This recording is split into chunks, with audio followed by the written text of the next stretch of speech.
我叫 Felix，係 BOK Workshop 嘅創辦人啦。咁我哋就係一間社企嚟嘅。咁今次認識咗佢哋咧，就係帶住佢哋嘅走咗去台灣玩咗幾日。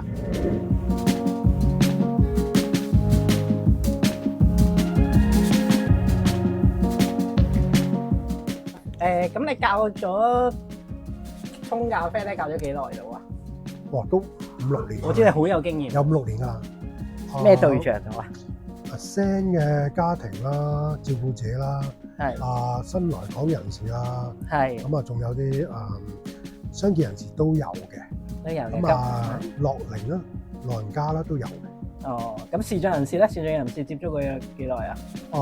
都係呢啲年齡咯，都係呢啲年齡，都係一個新挑戰嚟嘅喎。都絕對係啦，因為大家都知道啦，佢哋應該會比較難嘅，去沖一杯咖啡。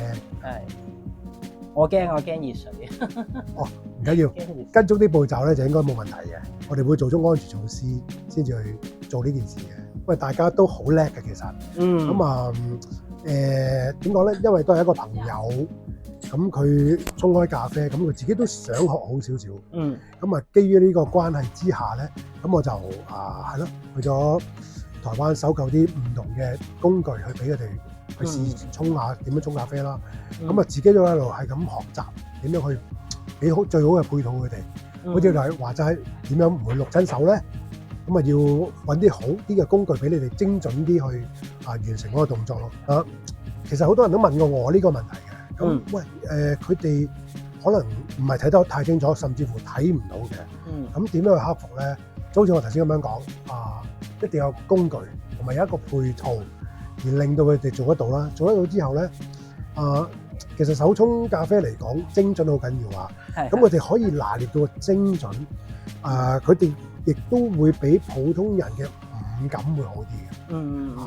味覺啦、嗅覺啦，會比我哋更加強嘅。咁所以佢哋好安心用嘅工具，佢安心沖到一杯咖啡咧。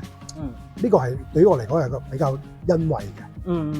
咁係咯，直到而家開始，即係由頭到而家開始，我都覺得大家可以做到呢件事啦。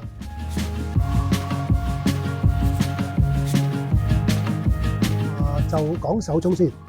其實影個心情好影響一杯咖啡嘅製品嘅。咁佢哋好用心去沖一杯咖啡出嚟。當然每個人每個咖啡沖出嚟都會有唔同嘅。呢個係我哋講咖啡無絕對嘅，成日擺喺口頭禪啦，叫做其實嗰個真諦係咁樣嘅。咁跟住點講咧？由佢哋好精準，頭先講嘅好精準而沖咗一杯咖啡咧，出嚟嘅風味係唔會太差嘅。當然我哋每日，包括我自己都係，我哋會係唔同嘅時間去吸收唔同嘅知識啦，而去沖到呢一杯好嘅咖啡嘅。咁當然大家朋友仔都係嘅，佢哋都好俾心機去學習而沖出嚟嘅咖啡係 number one 嘅喺我心目中。咁我亦都見過視障人士或者係普通人士都好啦。如果佢唔講究個出品，佢拿捏得唔好，出嚟嗰杯嘢都係唔會好嘅。咁有分別嘅，絕對有分別。所以咧，我認識咗佢哋之後咧，佢哋而家沖嘅咖啡出嚟咧，過得人，過得自己嘅，絕對專業。係啦。好啊。咁你問我有咩感動位咧？其實我成日都講嘅，少少嘅障礙，我對於佢哋嚟講係一個佢哋克服到咧，喺我嘅心目中，我就做咗一件唔好話偉大嘅事啦，有意義啦，係咯，有意義去沖到佢哋自己心裏邊嘅中意飲嘅咖啡嘅味道。咁對於我嚟講，我就做到我要做嘅嘢啦。上個月咧，你好大膽啊，帶咗一班成10個視障人士一齊咧，就衝出香港啦，就去咗台灣，仲參與咗一啲當地嘅大型活動啦。咁可唔可以同我哋分享一下，或者係點解會有咁大膽嘅想法啦？或者係個當中有冇啲特別深刻嘅片段啊，或者係畫面啊？你會覺得呢個旅程都幾得意喎，幾值得我去紀念一下喎。OK， 真係好大膽，因為好多朋友都同我講，包括旅遊界嘅，咁佢哋都話：喂，你哋咁樣咁樣即係同啲視障朋友一齊出去玩啦。咁喺我立場係有少少我唔知點嘅，不過個天都好幫手嘅。咁叫做朋友多啦，有啲人幫下我啦咁樣。咁啊，最要多謝梗係台灣嘅朋友啦，嗰邊嘅導遊阿金啦，我哋叫做金 Sir 啦，佢哋叫做。咁啊，大家一齊去玩呢個 game。咁啊，過到去嗰邊之後咧，亦都有當地嘅視像機構。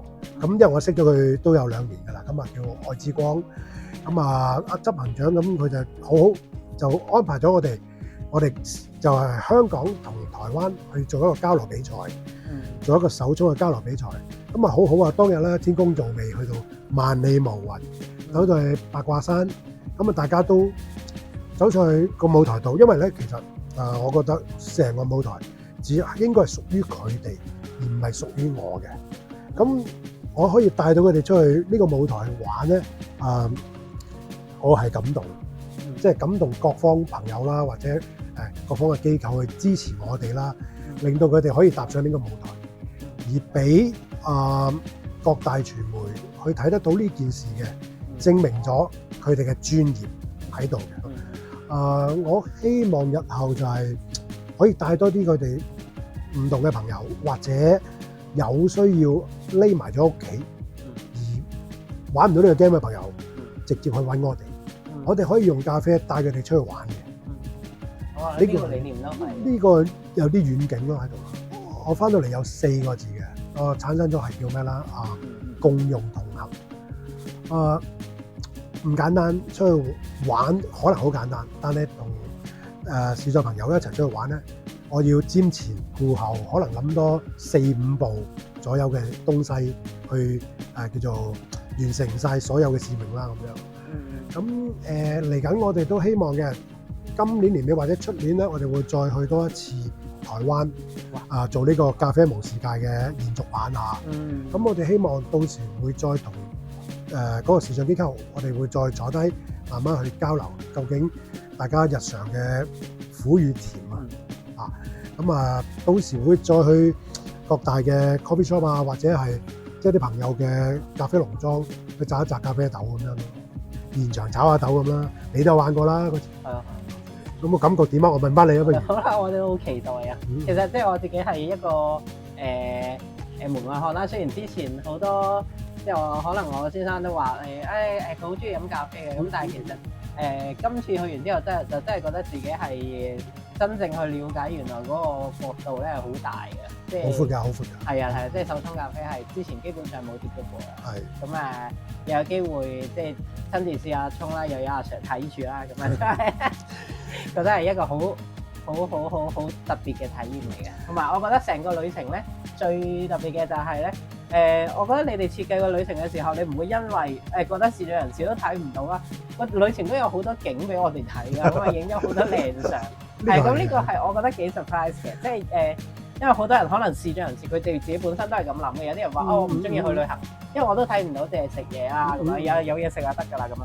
咁但係我見到呢個旅程喺設計嗰方面咧，冇因為視障而覺得有啲咩佢哋唔使㗎啦，佢哋唔使睇景㗎啦，就係俾餵飽佢哋食有嘢食咪得咯，冇呢個諗法係咁樣。咁所以我係好 appreciate 嘅，即係好欣賞你哋個成個嘅設計啦，同埋去到唔同嘅咖啡店啦，咁阿 Sir 又佢頭先好謙虛啊，即係佢話當地嘅朋友都幫咗好多，但係其實阿 Sir 咧背後係做咗好多嘢啦，係啊，咁啊所以特別多謝 Felix，希望咧係啊喺之後有更加多嘅一齊玩嘅機會啦，一定。係啦，咁如果想揾你或者係我哋都有啲人睇完都覺得，因為都有興趣。想知道你哋多少少嘅嘢，或者係你哋會搞啲咩活動啊？可以喺邊度見到？係咪有 Facebook 啊？如果 Facebook 嗰啲可以你 search BOK Workshop 啊 BE OK， 跟住 WORK SHOP 嘅咁或者我可以將個QR code俾你。我擺翻喺即係嗰個說明欄嗰度，好啦。唔一定買嘢嘅，即係走嚟玩下都可以嘅。我哋係識下 Felix 可以。認識下咖啡，或者係佢真係到時可能大家都唔知會有咩火花出到嚟。係當然，我都喺度學習緊。係啊，係大家一齊學習。咁今日多謝晒 Felix 先。Thank you。